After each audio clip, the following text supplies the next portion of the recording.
on to the nervous system stuff, like, let's see. If somebody, sympathomimetics. What is a sympathomimetic? I'm not asking you, you can look that up. Those are stimulating the sympathetic nerves in the sympathetic nervous system. So again, these are one of those things you really need to know, sympathetic nervous system. If it's stimulating those, what might you see in your patients? What's going to happen to them by stimulating? Like, sometimes these are put in, they're in decongestants, you know, over-the-counter decongestants. What a lot of times what happens with people when they get those, think about sympathomimetics.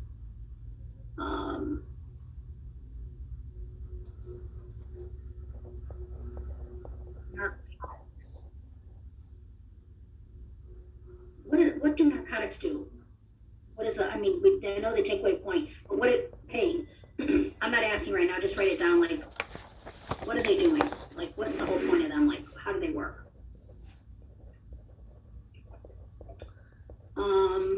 What is drug tolerance? Know the definition of what drug tolerance is?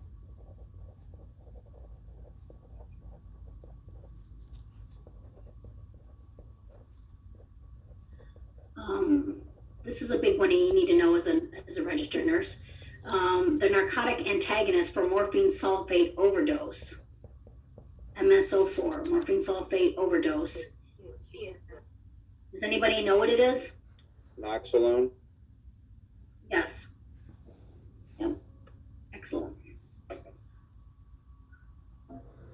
That we've given in the hospital. I've seen that given quite a few times with students.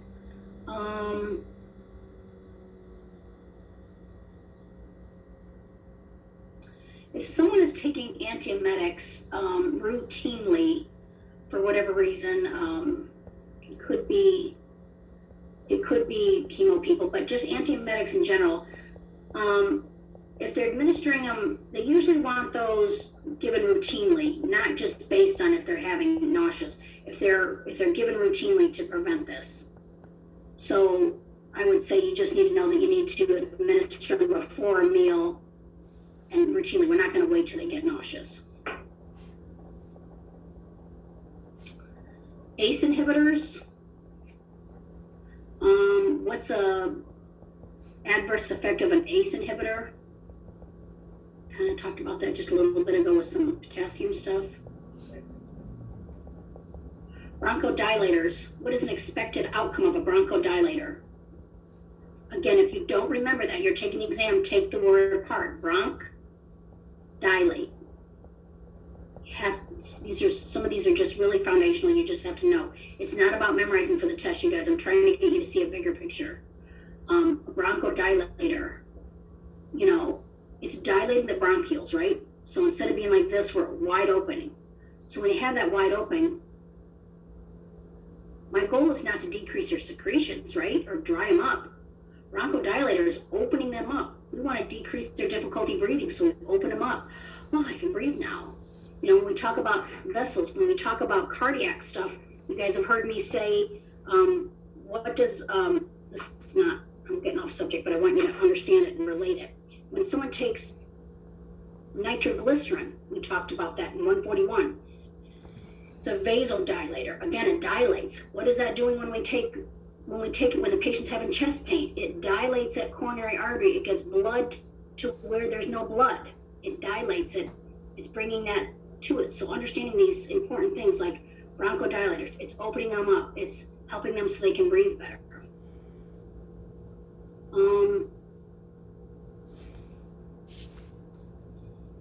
The bronchodilator, albuterol. What are some teaching that you need to give with albuterol?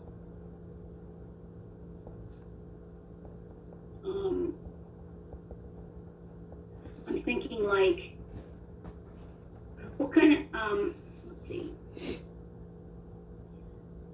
I'm trying to get you to understand where I'm going with this. If your patient's prescribed albuterol, they can take it 4 times a day. And all of a sudden, your patient's taking it like 12 times a day. What are your thoughts about that? What would you be telling your patient? Or your dad or your uncle? That they need to contact their healthcare provider and possibly get on like Singulair or something that Yes. is more of a preventative, and then use the albuterol as emergent situations. Right. So they will probably try to put them on something else so that they're using a regular inhaler and then a rescue inhaler. So we don't want them to be using it like that. We can get them something a little bit more efficiently to be using. Usually they will give that the beta 2 agonist bronchodilator like albuterol. They give that first, and then they'll usually follow with like a glucocorticoid inhaler. And what do we need to know about those after we use a glucocorticoid inhaler? Wash your mouth out. Your mouth out, right? Rinse your mouth out with soap. No, I'm just kidding. Okay, NSAIDs. Usually, do we take those on an empty stomach or do we take them with food? NSAIDs. Food. Yeah, how about some of you little quiet peeps chime up too? I love hearing Sally and Tina and Aubrey, but I'd like to hear from all of you too. Yeah, we have to take them with food, and that usually helps prevent any stomach upset. On the antibiotics, let's see. How do people develop bacterial resistance in antibiotics? I'm not asking you that. You can look it up. If you know. I knew the answer to it. Pardon? I knew the answer to it. Oh, good. That's good to hear. But yeah, so think about that. Like, I mean, some of you are old enough to remember when antibiotics, we were giving them loosey-goosey left and right, and now they realize they're not as, these strains have gotten smarter, and so we don't prescribe them as often as we used to. Broad spectrum antibiotics. What do they do? I'm not asking, you can look it up. Like, what are they related to bacteria? What are they doing? What is their job there? Tetracycline. Some important teaching information. If you're giving it to a child, what would you definitely need to know? A parent needs to know if what can happen to the patient, to a pediatric patient taking tetracycline.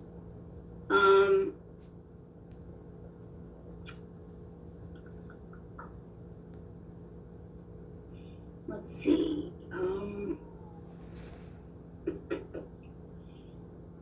If anybody has an allergy to penicillin, does anybody in class have an allergy to penicillin? Or do you know somebody who has an allergy to penicillin? I do. Okay. I do. So when your doctor, when they ask you if you have any allergies and they're prescribing you an antibiotic, are there any other antibiotics that they try to avoid giving you? Isn't it cephalosporins? It is cephalosporins. Yes, it is. Yep. There may be a contraindication. Some people can take them, but generally speaking, they won't give them to you. Cholinergic drugs. What receptors do they stimulate? I'm not asking, you can look that up. Low serum protein and albumin. Low serum protein and albumin. So if a patient has these, we're going to give them a drug that is highly protein bound. What would be the reason for that? For giving a patient highly protein bound. Look that up.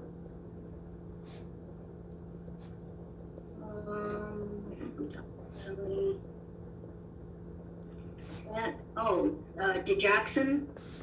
Your normal levels of digoxin. That's a big one to need to know as a nurse. And if somebody is on DIG, before you give it, you want to check what usually? What are some things you need to check before you give digoxin? Potassium. Potassium, what's another level?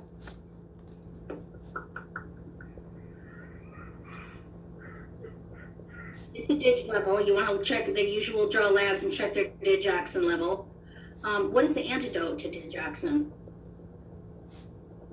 Well, you can look that up. You need to know the antidote.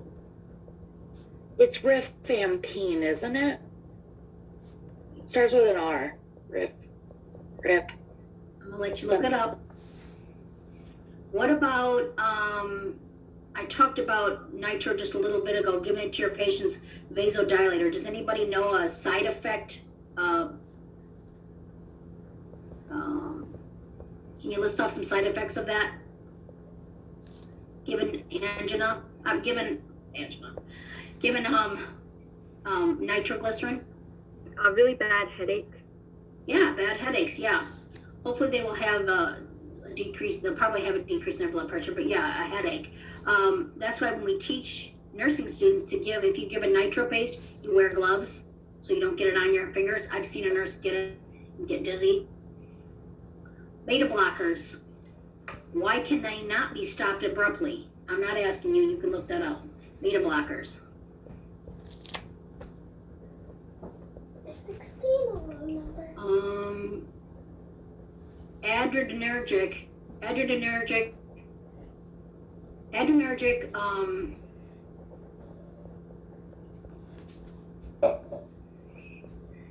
possible side effects.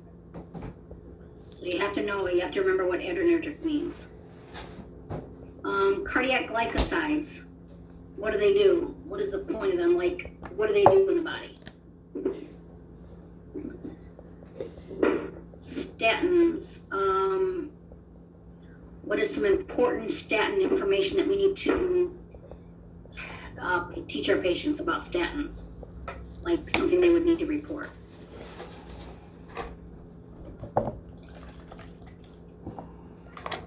Here. Does anybody know what sildenafil is? Yes, I do. What is it, Sally? It's for erectile dysfunction. It is. Do you remember the other name of it? We hear it commonly called Viagra. Viagra. Do you know what that drug was initially created for? Anybody? Not for boners. Nope. Not for erectile dysfunction, Sally. For heart attacks. Pardon? Heart attacks. No. I don't know if this was in the book. It's just an FYI. No, I found this out. It was actually initially created for pulmonary hypertension.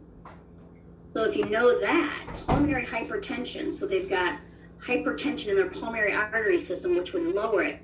So connecting these two stories, if somebody is taking Viagra for erectile dysfunction or just taking, sildenafil, which you're going to hear called Viagra, what can they not take? Cardiac meds. The answer is, or say that again, Steve? Nitro. I would say nitrates in general, yeah. Nitrates, they can't, right? Yep. They can really have a significant hypotensive crisis. Hypotensive. So remember I said Viagra can be given was initially created for pulmonary hypertension. So it's going to lower their pressure in their pulmonary arteries. Okay? So kind of put those two together. If they're taking nitrates with that, nitrates are vasodilators, right? They're going to bring blood to the heart wall muscle. Your blood pressure is going to drop because we're dilating, right? If we constrict it, make it tight, right? When you're anxious, aren't you tight? Isn't your heart rate up? Isn't your blood pressure up because you constricted this? So when we dilate it, so everything's low. It's going to drop your blood pressure. So that's you can't take those two together. It's can be fatal. Hey, Lynette, does that mean they also need to be careful with what they eat? Like, they have to avoid foods that have nitrates in them? Not that I'm aware of. And like if they take Viagra, do they have to be careful with like foods that have nitrates in them?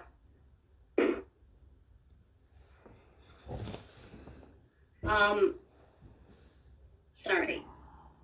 I don't know that answer, to be honest with you, Stephanie. Okay. You heard that?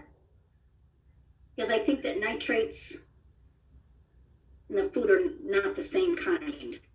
I thought that was more food, like preserver or whatever. I don't think it's the same. I don't think they're chemically the same thing. Enteric coated meds, what's the point of having an enteric coated med? Extended release. Yeah, I'm not asking you, I'm gonna have Oh, you look it up. sorry. That's okay, I love when you guys are engaged, that's good. A few diabetic things, which you need to know this, your insulins, like which ones can you give IV?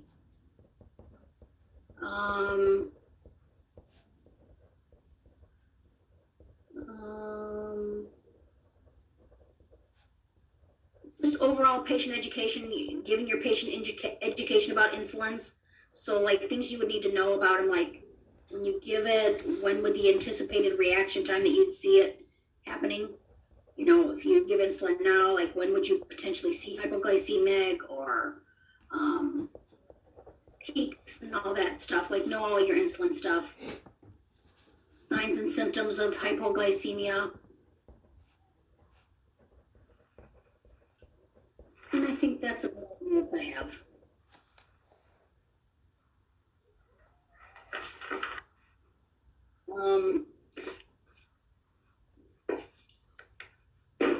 If you want to go over your worksheet, you can stay in class. If you don't want to go over it, we don't have to go over it. It's up to you guys. If you have a question about it, if anybody has a question, we can either end class now or we can keep going till 12:15. I can go over this or not. It's up to you. And if you don't want to, you can bow out and leave. That's fine. If anybody wants to stay, if you have questions, I'm not going to be offended. And I think that's a lot of information for one day. I know because I spent like all day Sunday getting ready.